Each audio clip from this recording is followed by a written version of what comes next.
नमस्कार विद्यार्थी मित्रांनो, श्रीनिश नर्सिंग क्लासेसमध्ये तुम्हा सर्वांचे मनपूर्वक अभिनंदन। आज आपण बघणार आहोत युनिसेफ। मित्रांनो, युनिसेफला विस्तारित रूप United nation international child emergency fund असे आहेत। युनिसेफची स्थापना ही 11 डिसेंबर 1946 झाली। तसेच युनिसेफचे संस्थापक लुडविग राजमन हे होते। युनिसेफचे मुख्य कार्यालय न्यूयॉर्क येथे आहेत, तसेच विभागीय कार्यालय नवी दिल्ली येथे आहेत।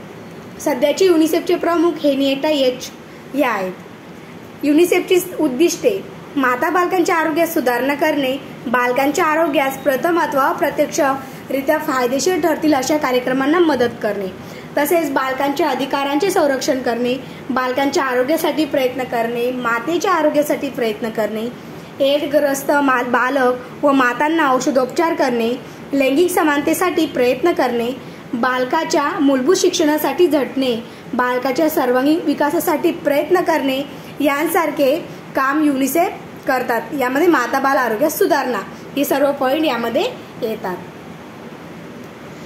आता आपण बघूयात युनिसेफ काय काय कामे करतात। युनिसेफ शिक्षण, आरोग्य, पोषण, पाणी पुरवठा, समाज कल्याण यांसारखी कामे करते। नंबर 1 बघूया शिक्षण। शिक्षण या मदती अंतर्गत शैक्षणिक संस्थांना विज्ञान प्रयोगशाळा, उपकरणे, कार्यशाळा साधने, वाचनालयातील पुस्तके, दृकश्राव्य साधने इत्यादी उपलब्ध करून दिली जातात। नंबर 2 आहेत आरोग्य। आरोग्य यामध्ये सब सेंटर, रुरल हॉस्पिटलच्या विकासासाठी युनिसेफ काम करते। तसेच क्षयरोग, हिवताप, कुष्ठरोग, लैंगिक रोग यांच्या नियंत्रणासाठीही मदत करते। BCG लसीकरण कार्यक्रमासाठीही मदत करते। भारताला BCG लस निर्मितीसाठी युनिसेफ खूप सारी मदत करतात।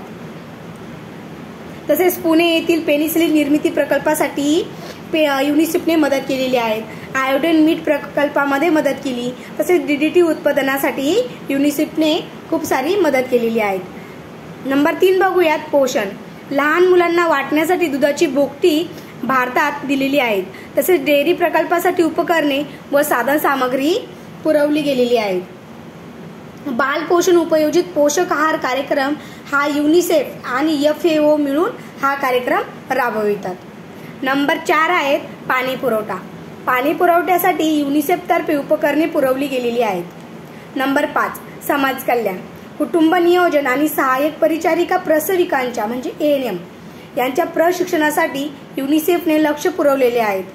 तसेच प्राथमिक आरोग्य सेवा, सार्वत्रिक लसीकरण, वाढीच्या आलेखाचा वापर, स्तनपान, जलसंजीवनी उपचार पद्धती, बालकांचे आयुष्यमान व विकास क्रांती या सर्वांसाठी युनिसेफने अनेक कार्यक्रम राबवलेले आहेत। युनिसेफ मार्फत प्राथमिक शिक्षण कार्यक्रम, GOBI कार्यक्रम, बाल संरक्षण कार्यक्रम, तसेच बाल पोषण उपयोजित पोषक आहार कार्यक्रम इत्यादी कार्यक्रम राबवण्यात आलेले आहेत आणि आता सध्याही ते चालूच आहेत।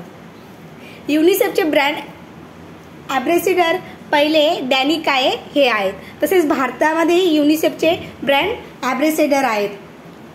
प्रियंका चोप्रा ही 2000 साली होती। नंतर अमिताभ बच्चन एप्रिल 2005 साली होते। सचिन तेंडुलकर दक्षिण आशियासाठी स्वच्छता व मल निस्सारण राजदूत म्हणून नोव्हेंबर 2013 साठी सचिन तेंडुलकर यांची निवड करण्यात आलेली होती।